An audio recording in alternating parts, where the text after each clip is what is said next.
Hello, everybody. Let me get all these wonderful folks into the waiting room and into the live stream. Hi. Hello, everybody. Welcome. So happy to see all of you here.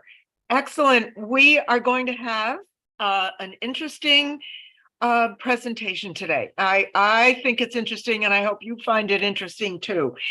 So I just want to welcome you all. And if you're watching on Facebook, if you have any comments or questions, put them in the comments. If you're on Zoom later on, I'm going to show you some things that I want you to interact with. And I know I promised I would do this. It's going to be a little bit of a challenging thing for you. I'm going to show you some pictures of dogs and people together. And I'm going to ask you to see what you think is going on in the pictures. So that's going to be fun. But that's toward the end. So that'll be interesting. So stick around for that. And every time I pause, I'm just letting people in who are in the waiting room. So yeah, everybody in. And if you're not already muted, please do mute yourself just in case there's background noise. But later on, you'll be free to just unmute and comment and ask questions and so forth. So today we are going to talk about 3 practical ways, like everyday common practical things that you can do to help your dogs when your dogs are reactive or distressed or over aroused for any reason. And that's a question that I hear a lot, and it makes perfect sense, because if your dog is overreacting to something, the natural question is, well, what and a lot of times it depends on the situation, but what I want to do today is give you kind of an overall view, a general mindset or attitude that you can use, will give you kind of a set of tools that you'll be able to use in any given situation. And it'll take a little bit of practice, but it's not difficult, because anybody can do this. If you're human, you can do it. So it doesn't take any complicated dog training skills. It just mindset and an attitude and a little bit of mental focus so that you can think through what you're doing. That's all it takes. So I am going to share my screen right now, and we'll get started with the awesome slides. I say they're awesome because I made them. Okay, let's go back here. All righty. And if you have comments or questions during the presentation, just go ahead and put them in the chat, and I will get to them at the end. I may not be able to stop and look at them during the presentation, but we'll definitely get to them at the end. So feel free to, put anything in there that comes to mind. Okay, here we go. We're talking today about noise-sensitive dogs and what your noise-sensitive dog really needs. And sometimes it's not what you think he really needs. So I want to kind of talk about what my take is on that. So 3 practical ways to start helping your dog right away. So this is what we're going to cover, what you're going to learn about meeting 3 of your dog's needs. Number 1, emotional security.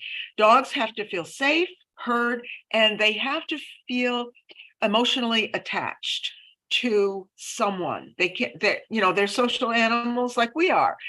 And they're not going to thrive if they're alone. So they need to feel that there's someone there that they can count on, that they can depend on, and that's going to be you. Number two, physical security. They have to feel that they're physically safe, that they're in their body is free to move, and the choice to exit, that, the consent to leave if they need to leave. One of the reasons we interfere with a dog's freedom of movement and their choice to exit is by using a leash. And I'm certainly not saying that you should not use a leash. We need to use leashes. They're important. They're part of a dog's safety, but we also have to bear in mind that there are times when the leash actually makes the dog feel that his freedom to exit, freedom to retreat, or, if he's in fight or flight, the freedom to flee, to run away, that the leash is interfering with that. We just have to be aware of that. We certainly can't dispense with leashes. They're important. And number three, of course, agency. Dogs have to feel that they're in control over the things and the events in their environment that affect their well-being. And we all need that. So one of the things that I love to do is say, how would you feel if, and put yourself in the dog's place. So how would you feel if you were in a situation where you had no control over what was happening? It would be very scary. So we always want to make sure that the dogs have that kind of freedom. So we're going to talk about how to meet those three needs today, three practical ways that you can do that. And why it matters. Intentions are great, but the best of intentions can sometimes lead us astray unless those intentions result in getting a positive outcome. Then those intentions have to be modified. So good intentions don't matter if they're not getting the results that we need. And we have to protect the dog's trust in us. Without trust, we don't really have a relationship with our dog. And again, it's, compared to human interactions, trust is really important.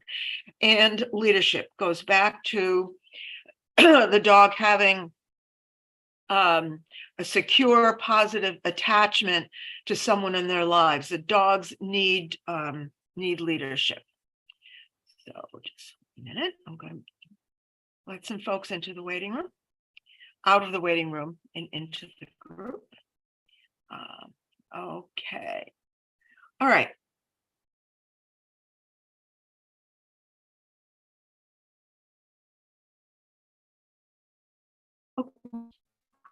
So it matters because intentions matter only if they get the results. We have to protect trust and leadership. This diagram that I'm going to show you next is something you've probably seen before if you're familiar with Linda Michaels' amazing book, Do No Harm. She talks about the hierarchy of dog needs. This is what I base a lot of my program on because it just kind of gets to the real point of solving the problems that our dogs have. We start with safety. That's at the basis. With safety, we need leadership and trust, emotional needs, and finally social needs. Dogs who feel safe, who have a leader that they can trust, are able to play. And we know that so often what happens is that a dog that's had a traumatic experience in their past, they're not able to play. And it's because these basic needs in emotional and biological needs are not being met. The dog doesn't feel safe, doesn't trust in a leader that they're attached to. And so as a result, they can't interact in an authentic social way. So dogs who are who have difficulty processing social interactions will sometimes overreact. They're the ones that we call the those happy greeters, those over-the-top happy greeters that run and jump up on everybody. And we say, the dog is so friendly, so they must be okay. They must be happy. And they are in a sense, but they're still not getting their needs met because they don't, the person that they greet with that over-the-top, overexcited approach doesn't match their energy. And so there's a kind of a frustration in that. Okay. All right. So these are the actions. And again, these are the 6 things. You've heard me talk about these before. What I'm going to do for you today is kind of go deeply into how you can actually apply these 6 things to make your dog's life a little easier and make your life a little easier too. All right, so we acknowledge, we appreciate, accommodate, accept, ask, and it results in agency for the dog. When we have a dog that's in distress, we have to acknowledge the fact that the dog is feeling distressed. We can't deny it. We can't tell the dog to just, don't worry, it's okay. We have to validate that.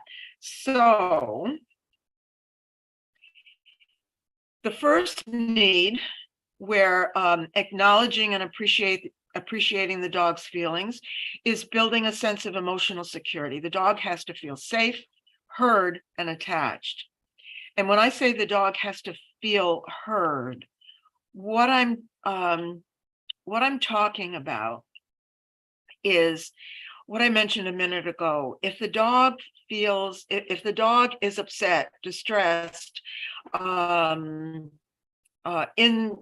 going in over threshold into fight or flight, telling them to stop it or calm down or sit or watch me or look at me doesn't help them feel heard. They're saying, that thing is upsetting to me. And what, if you're telling the dog to stop being upset, you're saying, I really don't care how you feel. I want you to do what I'm telling you to do. And I know that that's not what you're thinking when you do that, because we have the best of intentions. But remember, intentions don't matter if we don't get the results, if they don't result in a dog feeling better. So when we acknowledge the dog, we basically say, I see you, I hear you, and I'm right here for you. I see that you're upset.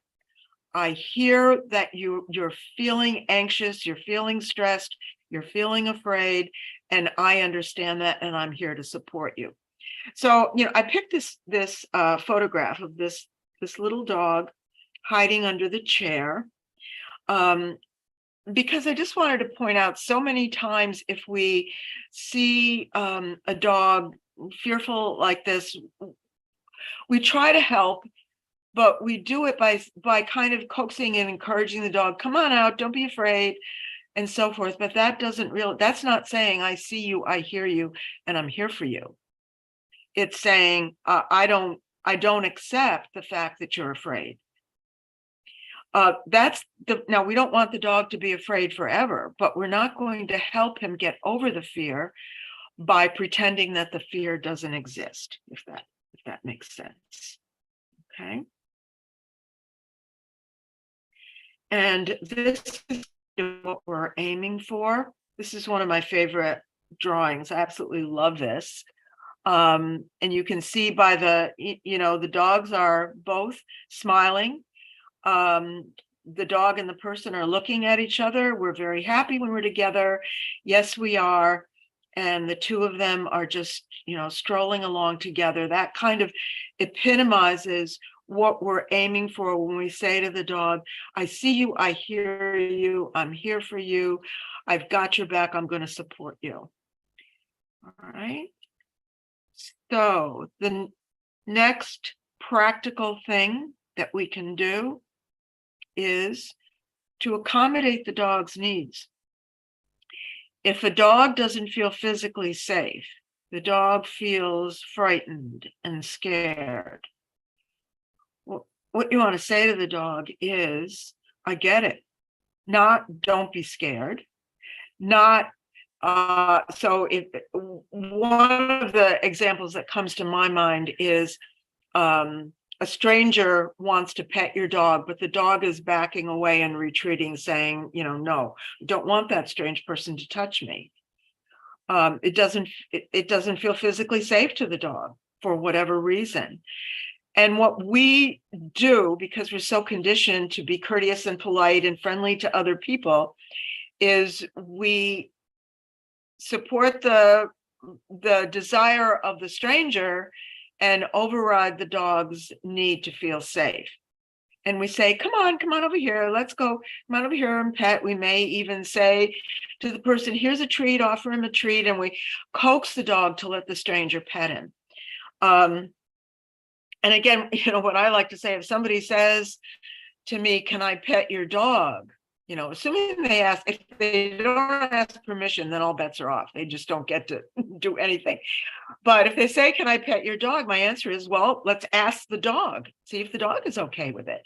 And if my dog indicates that he doesn't want that person to pet him, then I say, no, sorry, the dog doesn't want that right now. But some of my dogs are super friendly, and if somebody wants to pet him, they're right there saying, yeah, bring it on. I want more of this. And that's fine. If that's the situation, then that's fine. But the important thing is to accommodate the dog's needs. If the dog needs to get distance from something, then accept that. And when I say accept, what I mean is you accept the feelings that the dog has right at this moment. They may not be the feelings that you want to help develop for the dog in the future. Maybe you want to help the dog become more comfortable in social situations, and that's a goal. But right now, the dog is not ready. So he doesn't have the tools to cope with that social situation. So your practical action at this point is to accept what that dog is feeling at the moment. And if you have to say to somebody, no, I'm sorry, I don't want you to pet my dog right now. And by the way, I don't like to ever say anything that would diminish my dog in any way, to say he's shy or he's timid or my dog isn't friendly or something like that. I don't like to do that. I don't like to say anything derogatory about my dog. I just like to say, no, the dog really doesn't want you to pet him right now, but maybe another time. You can do it in a nice way. That's just my opinion. Okay, so let's look at some actual body language. This is one of Lily Chin's wonderful drawings, and you probably have seen them. They're all over. She does an amazing job of depicting the feelings that dogs have in her drawings. So the first one in this upper left corner here, this is a dog on the verge of deciding whether or not he's going to go over threshold. That dog is alert. He could go either way. He could go over threshold, or he could just observe the thing and say, what's that? Oh, okay, I see what it is, and then go about his business. So that's a sign that you want to observe the dog. The dog's tendency. You're just going to see, where it's going to go from there. The next picture is this little dog is pretty scared. The ears, the eyes looking away. You can see the whites of the eyes, the crouching. You can almost see that dog is trembling or shaking, trying to make himself smaller. muscles tensed up. So what would you do in a case like that? You would give that dog a lot of space. That is not a dog that you want to loom over and reach in and try to touch. If it's your personal dog and the dog needs you to feel safe, then that's a different story. But if that's a strange dog, then the last thing you want to do is get closer to that dog. That dog's body is saying, I'm scared, don't come near me. So these next series of drawings are all indications that a dog is starting to feel stressed.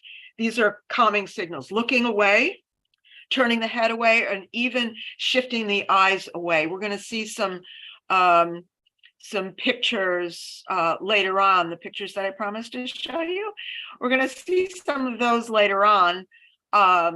And you're going to see subtle body language of actual dogs indicating that they need distance away from something, calming signals. So a lip lick like this, licking the nose, yawning, actually turning, the dog turning his back standing, turning his back sitting, and then looking away and starting to sniff. Those are all calming signals. These two dogs are sniffing each other. They're angling their bodies toward each other, which means that they're friendly. They want to interact. So it looks like the tails are wagging and so forth. This is a play bow. Now, submission can be, there's a lot of possibilities of what's going on with that. If a dog rolls over on his back, exposes his belly, is he relaxed and asking for a belly rub, or is he being submissive and is he scared? You have to take the dog's whole body into consideration. If he is submissive and tense and worried, then his legs are going to be kind of stiff. And the pictures I'll show you later on, we'll see a little bit of that. This dog looks like he's pretty relaxed and floppy, so he's probably more relaxed.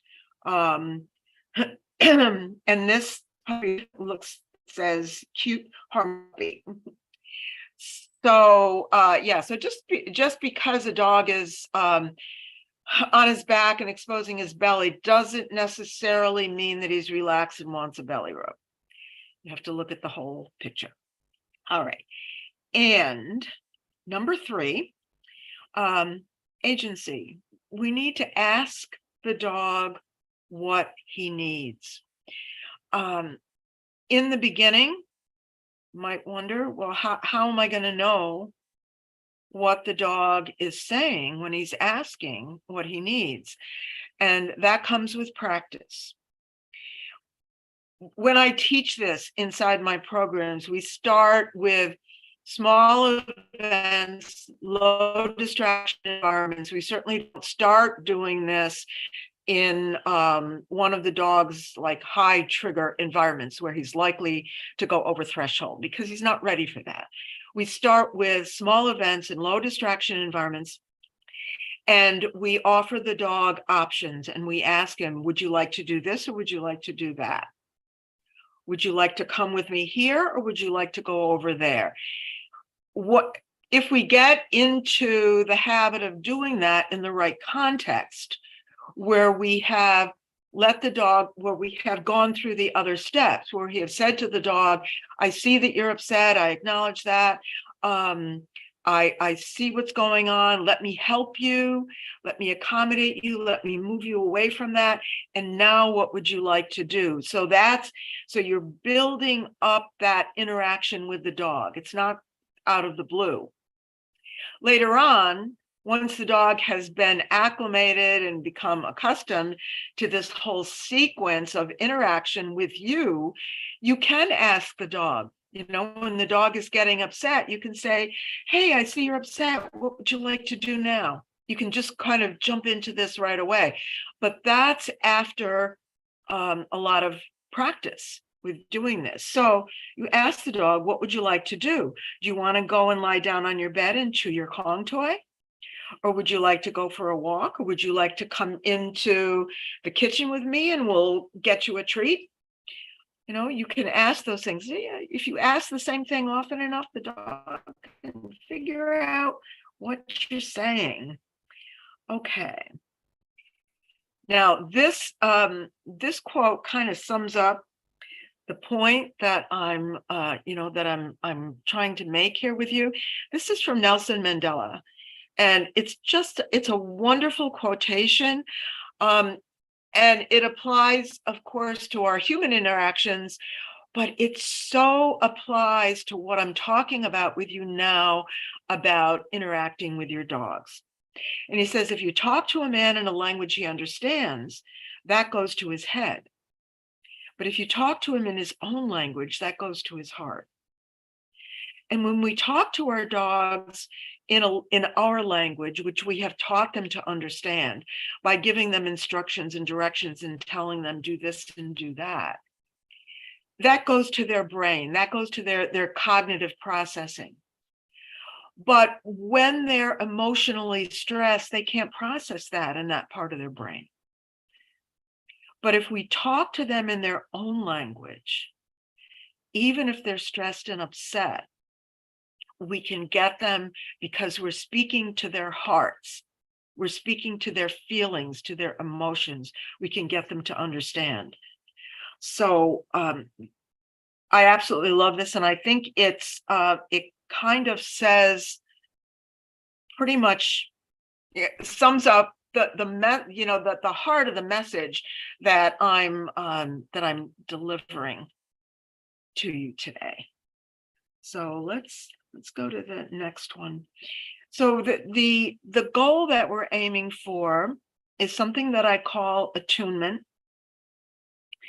And a good definition of attunement is to give another individual, whether it's a human or a dog, undivided attention and unconditional acceptance.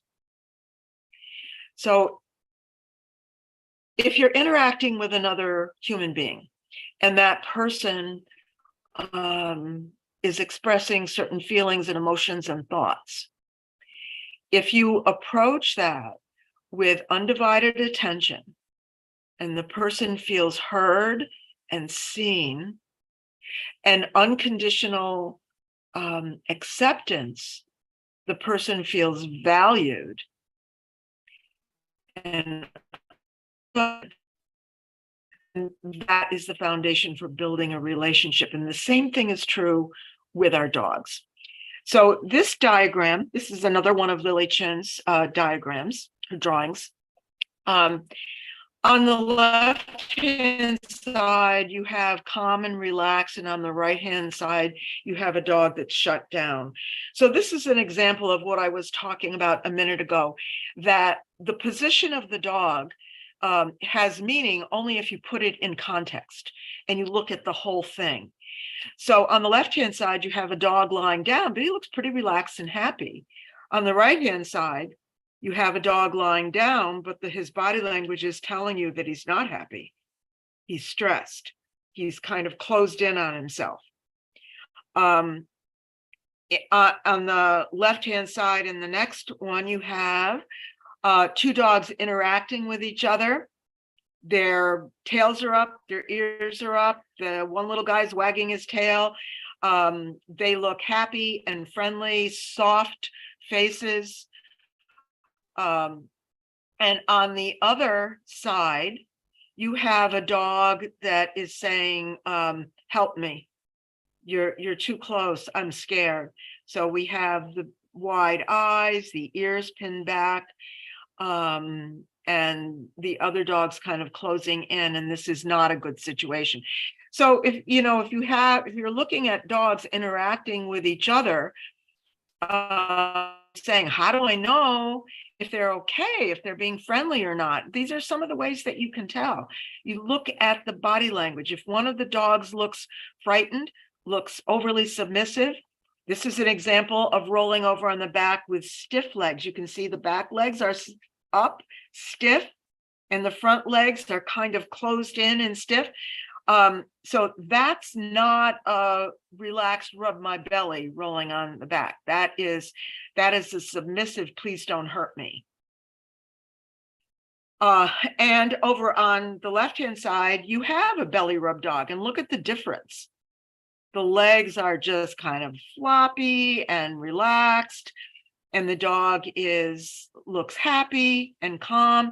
And then over on the right-hand side, you have a dog being forcefully restrained. This is an old thing. We used to think that that was a good training practice, to roll dogs over on their back and force them down. We now know that that is not humane. It doesn't help dogs learn. It's unfair, and it scares them. And then finally, you have a happy dog, ready to go out and meet the world, and have a little scared dog. So these are all valuable things to notice. We're going to apply this right now because we're at the part where I promised you I was going to show you some pictures.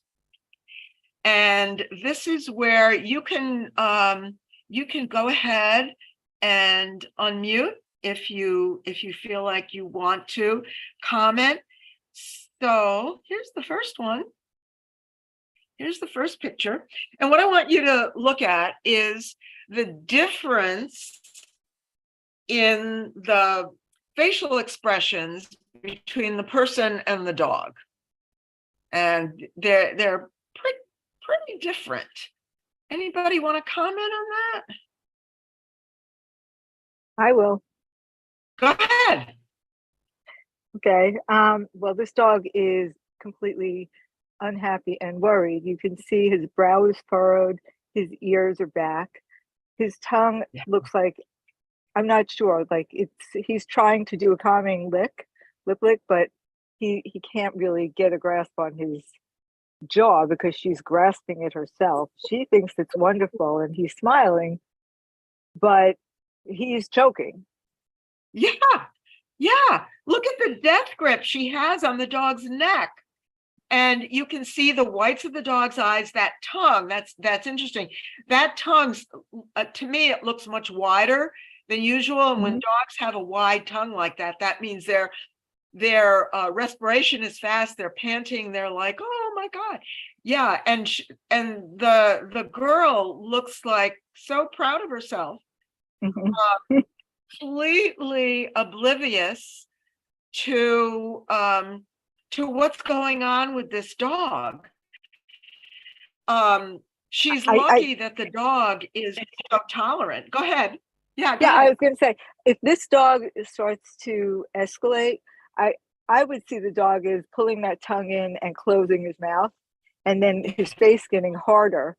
But right now, he's sort of a little bit, I don't know what's going on here. I might be able to handle this, but yeah, don't push me too much. If it was a kid, I'd be even more worried, actually. Oh, wait till you see some of the pictures I have coming up. You're going to be horrified. Oh, God. Yeah. Yeah, true. And we can be oblivious. I guess we can all fall into this from time to time. But one of the things that I want to encourage you to do is to be attentive, to be aware, give your undivided attention and your unconditional acceptance to what the dog is experiencing. What would you say to this woman if you were right there? You might want to let go of that dog's neck a little. Just, I really, that would come out of my face. I know. Oh my gosh. Okay, awesome. Okay, here's another one. There it goes into focus. Okay. All right. So sometimes when people look at this one at first, they say, Oh, he's licking her face and she's holding him and so forth. But go ahead and take a closer look. Anybody want to chime in and tell me what you see?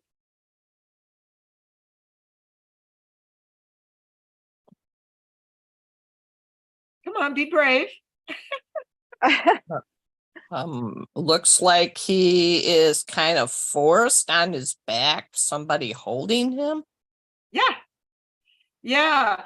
Do his legs look all floppy and relaxed like that dog in the drawing that we looked at a minute ago that was over on his back and his legs were all floppy? No, his back legs look kind of stiff. I mean, those paws are right up in the air. The front legs, as he's kind of pulling them in close to himself. His eyes look a little wide. His ears are kind of back a little bit. And that lick could be a stress lick, like an appeasement. Yeah. Yeah, appeasement. Yeah. Exactly. Yeah, he's uncomfortable. He's being kind of forced. Her arm is around him, and then his legs are her arms underneath his legs, like he's kind of forced. Yeah. Yeah, he's being held there. And again, the contrast between the expression on the person's face and the dog. I mean, total disconnect, right? Right. Mhm. Right. Okay, here we go. Next one.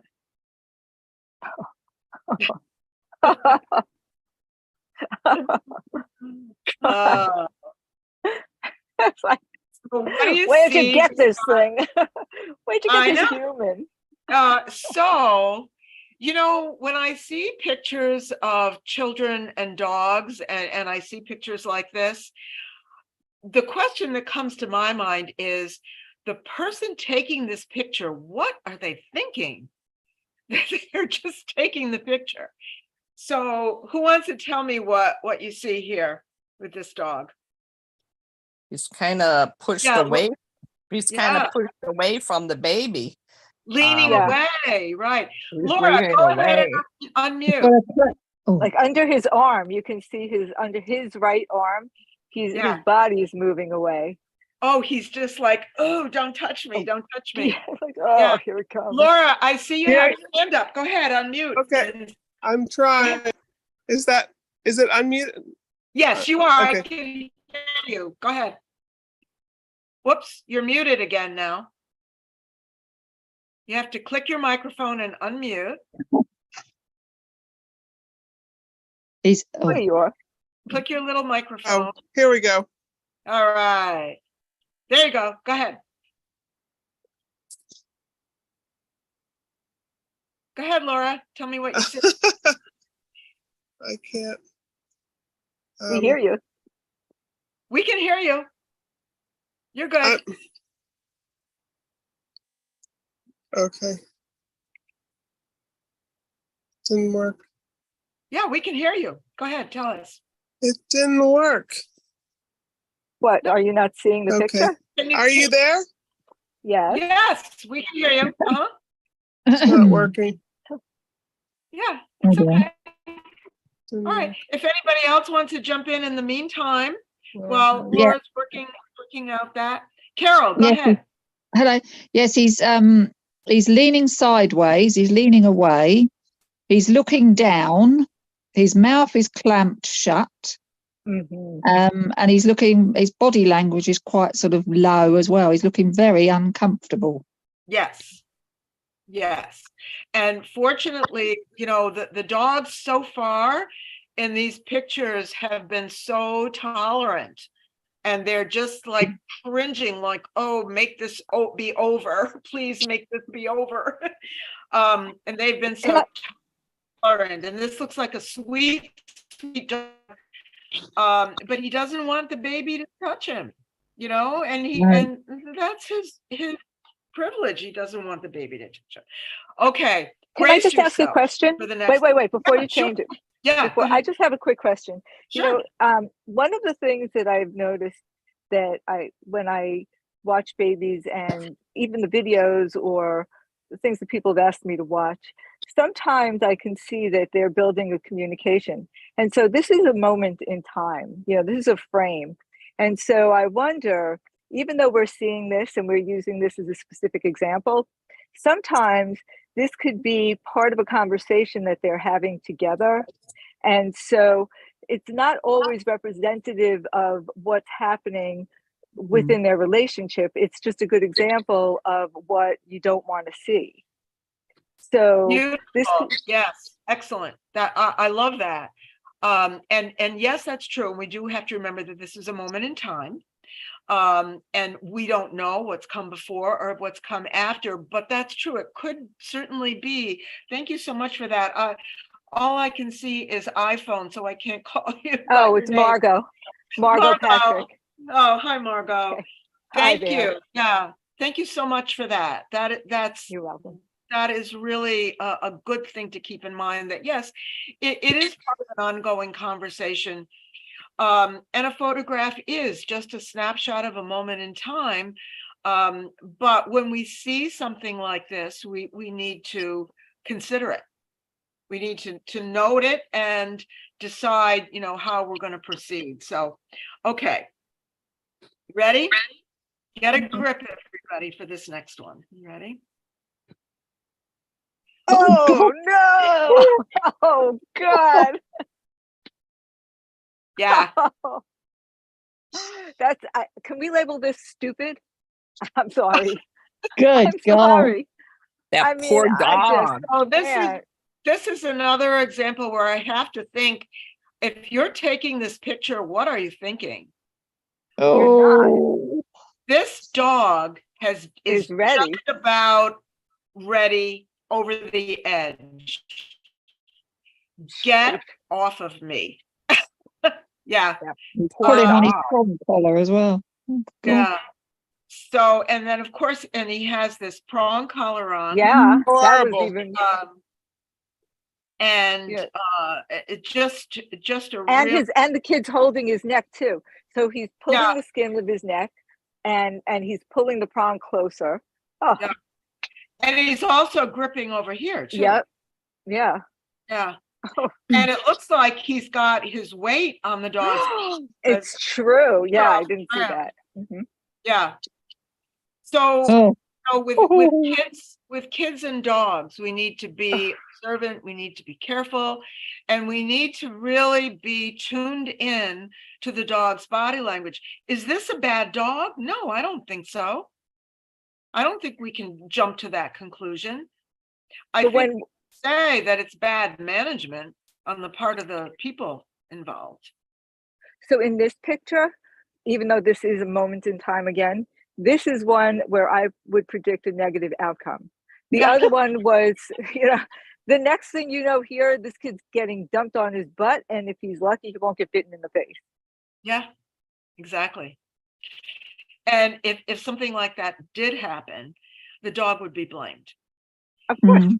It's just, it's really unfortunate that would happen. This is the scenario I see every few days as a pediatric nurse, and I don't like taking care of these kids because I feel like 99% of the time it's their fault. Yeah, Oh, I'm an yeah. OR nurse. I understand exactly what you're saying. Yeah, yeah, yeah. And one of my clients is well, she's retired now, but she was an ER doc, and she said the same thing, that she saw that all the time in the emergency room, of kids coming in with these bites, and the irony is that it is so preventable if people just knew how to see what they were looking at and to respect the dog's needs as well as the child's needs. It's not this child's fault, because he needs to be educated, but it's the Mm. adults who really should know better, in my opinion. So, anybody else want to comment? Because I have one more to show you, but I don't want to leave you with this bad feeling. So I've got another one to show you that I think you'll feel better about. But before I do that, anybody else have anything they want to add? Okay, here we go.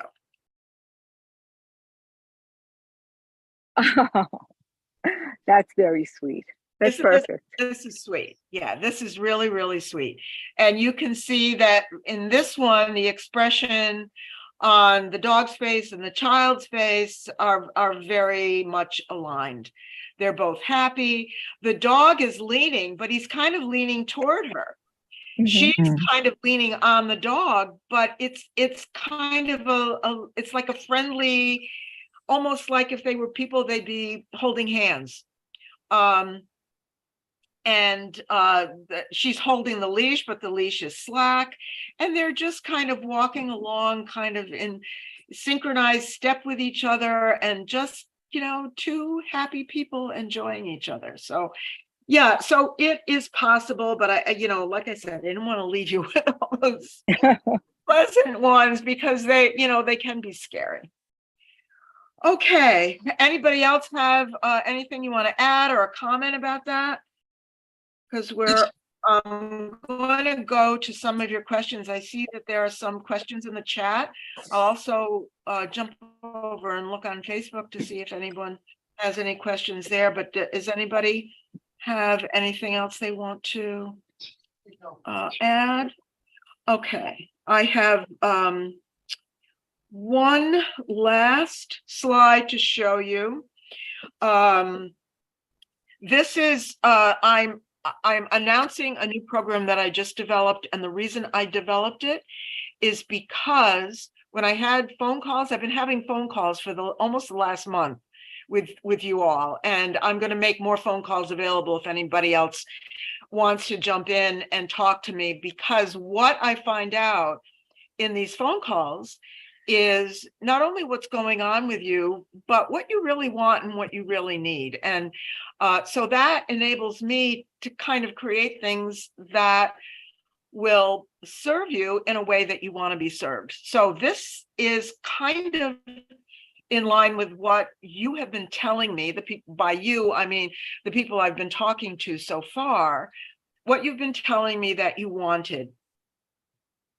Mhm. This is kind of a streamlined introductory version to my larger VIP program. It's shorter, it is more budget friendly, and it is much easier. It doesn't have all the bells and whistles of the big program, but that's fine. It has a lot of the essentials. And the way I'm not going to go into a lot of detail about it right now, but you can find out everything you want by going to my website, which is super simple, easiest URL ever. And if you want to go right to the page, to the section where it explains what that introduction program is, you can just do a / and the word after that page. So if you want to just jot that down, you feel free to go to that. I'm going to send you all Look at an that. email. An email in the next hour or two. I'll shoot out another email to you, and I Long, will give you these links plus the calendar link, because I have more spots open if any of you want to jump in on a phone call and just chat. Okay. All right. So let me stop the share, and I'm going to go to the chat. And I'm just going to mute you all for a moment, but you can certainly unmute if you want to ask anything.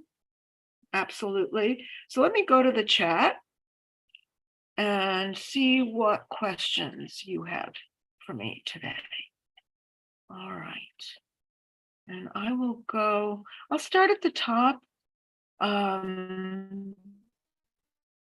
Yeah, you're describing the dogs here. Yeah, an uncomfortable dog. Yes. Okay. Yeah, Donna says the person who took this picture is an idiot, putting the child at risk of bite and putting the poor dog in this position to defend it. Yeah, totally. Okay. The prong collars are banned in certain countries. Unfortunately, they're not banned in the US. They should be, but they're not.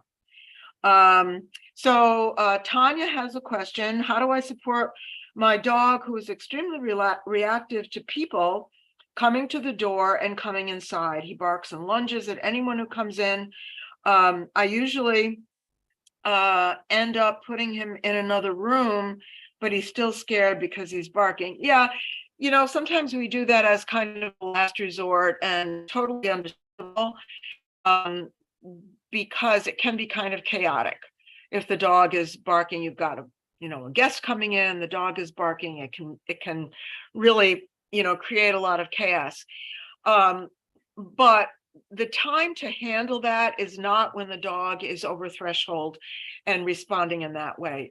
We need to, and this is what I do, and this is why I created this introduction program, because in the introduction, without having you go through the VIP program, which is a 12-month program, and the investment is much more, naturally, because it's a lot longer, it's a lot more involved, but I created the introduction program specifically to show you how to manage this kind of a situation. The time to manage it is not when it's in full bloom. The time to manage it is before it. The dog needs to have tools to cope.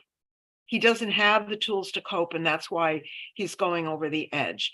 So we start in a low distraction setting, and we recreate in very low stimulus ways some of the things that the dog is reacting to. It's not desensitization, because we're not exposing the dog over and over to the thing he's afraid of or worried about or reacting to. We work with the emotional response. So we show the dog neutral things, and maybe he's curious about a neutral thing. So we teach him what to do with his curiosity. Then we teach him what to do with his alert curiosity. Then we teach him what to do with his maybe, should I be anxious about that curiosity? And little by little, we develop a new neural pathway in the dog's brain so that now he has tools that he can use to process new things that come into his environment. He has a way that he can choose to think differently. And choose is the key word there, because the only way any of these processes are going to be successful is if the dog has agency. The dog feels that he has control over what he's doing. If we are forcing and restraining and restricting the dog and trying to prevent his natural expression of the things that he feels, then we're never going to be totally successful. And in some situations, the dog will lose it because he hasn't generalized that emotional ability. He's only learned what to do if this happens or what to do if that happens. But we need to give him an emotional tool, not just a superficial tool. So I hope that makes some sense for you. Is there a recording of the meeting about the recordings? The recordings are all in the Facebook group. All of the live streams that I've done from back before the summits, any live streams, they're all in the Facebook group. So you should. So Lisa says, my little 15-pound doodle loves to greet big dogs, but she always rolls over and lets them sniff all over her. I've been trying to end the interaction before that happens. Actually, Lisa, I'd need to know a little bit more about what's going on. I'd have to know more about what the other dog, the attitude of the other dog. Is your dog showing submission in kind of a fearful, anxious way? Or is she trying to be friendly? And if you want to end that before that happens, then you need to not let her start the interaction with the dogs. Sometimes that kind of interaction is just a normal way that dogs get to know each other. But if your dog is showing some anxiety, then of course you don't want that. So it's hard for me to give you an answer unless I know a little bit more. If you want to set up a phone call with me when I send out that calendar link, maybe we can talk about it then. Okay. Okay, next question. When we're outside, my dog will start to bark at something, will look back at me, and then look back at whatever he was barking at, and escalate the barking and moving toward what he's barking at. When he's gone, when it's gone, he wants to go back in the house. What can I do in that moment when he looks at me? Good question. That is a golden moment. And congratulations for recognizing that. So what you need to do is recreate that moment in a low stress situation, because people in the waiting room. If you recreate that in a low stress situation, in a low stress environment, then you can teach the dog what to expect when he looks at you. He's looking at you because he wants some kind of interaction from you. Otherwise, he wouldn't be looking at you. But that, engage in the distraction, disengage from that, and engage with you, that's a wonderful pattern. And if the dog already is doing that, then you certainly want to develop that. And there are games that I teach. I'm actually going to include one of them in the introductory program. There are games that that I teach where we, in a low stress, kind of a relaxed environment, we teach the dog how to use that pattern, engage in that thing, and then look back at me. Look over there, look back at me. And we reinforce the dog for looking at us, and we make that looking back, that engaging with us, and disengaging from the, we make a positive outcome for the dog. And the key is, we're not telling the dog not to look at the thing. We're reinforcing the dog when he chooses to disengage from the distraction and look back at us. And that's a powerful skill. So wonderful. Let's see. And you said, I understand management, but how do I start to get my dog to change his opinion about things? That comes with how you use disengagement. When you use disengagement to let the dog know, yes, that's fine. Looking back at me, isn't that interesting? And then the dog looks at it again. You say, how interesting that is. And then the dog looks back at you. But that's a process. If the dog is barking and excited and over threshold or at the brink of threshold, you really can't use that technique at that level. You have to start teaching it at in a much calmer setting, and then gradually move it into the more exciting settings. So is that helpful? All right, let me just go and see if let's see if there's any questions I'm looking at. Oh, let me go over here. Okay. All right, it doesn't look like anyone in Facebook left any questions, so that's cool. If any of you do have any questions afterwards, you can go into the Facebook group and put your question in the comments, and I'll go back and check on it later on or sometime tomorrow, and I'll get back with you for answers. So does anyone have, we have some more questions. Okay. Deb, I have my 5-year-old golden retriever visiting and his brother, a red fox retriever.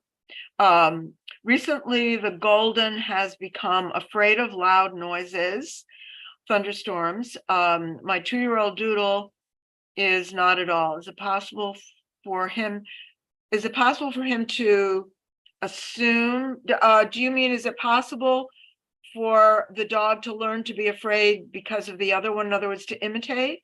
Is that what you mean? Yeah. Okay. Yeah. I'm here because I couldn't, I'm really bad at typing stuff out. Okay. Okay. All right, that's cool. That's fine. So, yeah, I have my daughter and her fiance's two dogs here visiting for the entire weekend through the 4th. Uh-huh. And recently the golden retriever, which just started like very recently, he's become reactive to loud noises and thunderstorms. A helicopter went overhead the other day and he was like freaking out. And he never did this before. And I don't think the red fox retriever, so Archer doesn't have a problem, but my doodle, my 2-year-old double doodle, is not at all noise reactive at this point, and I'm just like kind of concerned that maybe he will think that if Yeah, that he will Leo's pick up on it. upset, that he should be upset too. So, yeah, good question. So, And So- I don't have time to worry about Leo. I'll have to deal with it, but I don't really have, yeah. So, time available. So the 5-year-old golden, is that the one that belongs to your daughter? Yes, Okay, so that the golden is the one who's visiting, and the 2-year-old doodle is your dog. right. Okay. So with the 5-year-old, as I mentioned in one of the earlier presentations, sometimes noise sensitivity can develop as dogs get older. So what I would recommend for the golden, since they're going to be with you for the whole weekend, is to create some kind of a little safe place for the golden to go when there's noise. Okay. And, so that his anxiety is minimized as much as possible. And if you can minimize the golden's anxiety, then you're minimizing the chance that your dog is going to pick up on it. But he could pick up on it, is what you're saying. Well, I really think that they would have to be together for a longer period of time than just over the weekend. That's my feeling about it. If anybody else has a comment they want to add to that to help, Deb, feel free to chime in. Yeah, feel free to chime in. Yeah, but I mean, why not, right? I mean, we've got people here that are pretty competent in, dog stuff. So, Well, I was planning on, I didn't make it into this because I got tied up with something else, but I was planning on, if there's fireworks or things going on, like just keeping him in here in the house with give the him TV on take him and- to the safe haven. You can go back and look at that video. The safe haven is some location indoors that is secluded, safe, quiet, not any exterior exit where people are coming and going where the dog could panic and run out. A place where you can put like extra blankets and pillows and stuff so the dog can kind of burrow in there and make himself safe. Play some soft music, classical music, use a white noise machine if you have one, or, turn on a TV with, not anything loud, not a station where they're playing, 4th of July fireworks, want that. Well, that's what I But, usually do. something soothing, and then just check on the dog from time to time. Oh, And I'll if be your right dog there isn't with worried about it, just keep your dog, like hang out with your dog in another part of the house and just have your daughter check on her dog and give the dog like a little safe place to be. So that would be my suggestion. So let me Okay, thank you. see. Let's see. Tanya says, is there another way to access the fireworks discussion? I believe it's on YouTube. Let me see if I can. I'll get those YouTube links and put everything in a playlist and send out that YouTube playlist link, because I know some people aren't on Facebook. So yeah, I will do that, Tanya. I'll take care of that. Let's see. Rosanna says, what specific tool do I use to prevent my dog from constantly barking at any little noise she hears outside our window, and also at the noise the person who lives upstairs makes as he goes up and down the stairs. We have a system for that. It starts with acknowledging that the dog is noticing the noise, and acknowledging it before, you have to find that sweet spot of before. In the beginning, it's a little bit labor intensive because you have to try to, get to the dog before they get into that full-blown attention. You work through it, if you're consistent and you help the dog to understand that she has another way to react to that, you can give the dog other options. And again, the key is the dog has to have choice. The way we work on that, Rosanna, is to acknowledge that the dog is noticing the noise, ideally before the dog gets into that excited bark. And I know you don't have a lot of time. I get that. I know that it happens really, really fast. And you may remember there's a diagram that I have that shows like the path from reactivity to self-regulation. And in the beginning, reactivity is the event happens, the dog reacts. There's like a tiny little second of time in between. You hardly have any time to respond.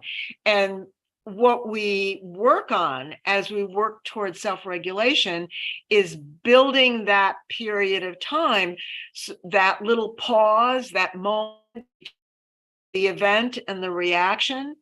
We build on that so that the dog has a moment to pause and think and make a decision. And we give the dogs tools to do that.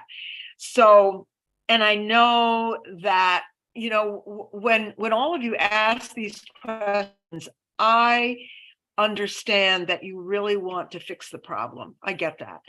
But the thing is that when you're talking about emotions, you can't just flip a switch. There's no magic wand. There's no magic tool. It's always a process. But when you use the process and you start seeing the results gradually, it's very gratifying. And it kind of eliminates a lot of that frustration that you're feeling, because we want to fix it right away. I get that. You want it fixed. But the dogs aren't broken. We're not fixing them. What we're doing is giving them tools and teaching them how to use them. So that's a process that takes time. By all means, go in and check that introductory program on the website. You can take a look, see if it's something that you feel you can use. I'm also going to send out the calendar. If you feel like you want to set up a call and talk about these things, maybe we can go into it in a little more depth. Okay, Donna has, oh, wait a minute, Nancy comes next. Okay. My guy is a German Shepherd, Husky mix, 16 months old. Barks at everything from family coming home, neighbor's dog, totally puts the brakes on when trying to go out for a walk. Can't get him out the front yard. Happily gets in the car to go for a ride, but once we get to the destination, does not want to get out of the car. Gladly gets out when home. He goes out after he goes after my feet when I get out of bed. It sounds to me like there's some kind of a traumatic event in the dog's life. And even though, we think, well, my dog hasn't had any trauma. No, there's been no disasters. It's not the event, it's the way the dog perceives it. So if the dog has perceived something as frightening or scary, and he's 16 months old, so at around the age of 8 to 10 months in there somewhere, there's the fear impact period. And something could have occurred at that age that he perceived as trauma, and it made him afraid. afraid to go out of the house, afraid to get out of the car. So helping him with that, and again, it's another example that there's no quick fix magic solution to that. It's something that has to be, number one, we have to try to figure out exactly where that fear response starts. You're seeing it when you ask him to go out of the house, but where does it start? So we'd have to look at that and then start, that's where we would start with addressing it.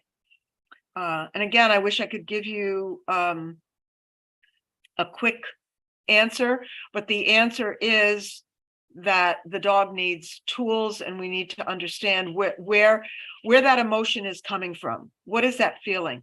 The behavior is representative of an emotion. Behind every behavior, there's a feeling.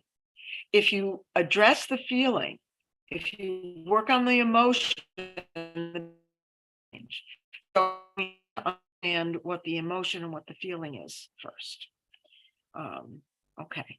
So Donna says, my pit healer mix will sometimes lunge, charge, barking at my husband, sometimes me, no biting.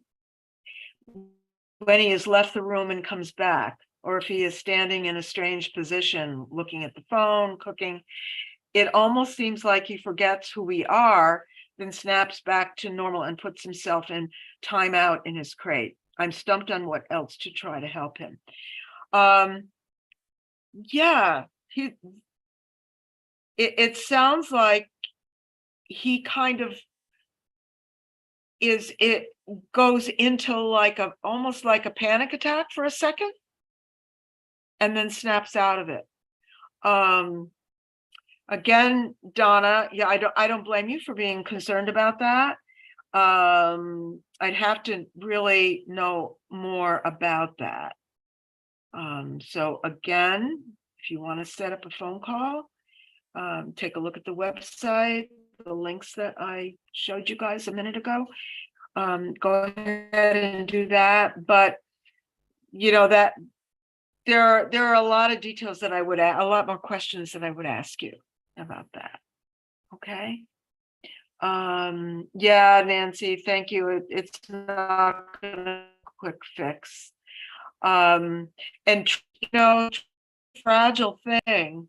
It takes a while to build it up slowly, one step at a time, but it can fracture just like that in a moment. And then it takes a while to build it back again. So we have to be really, really protective of trust, and some of the practices that I suggested to you in this presentation, hopefully that's helpful.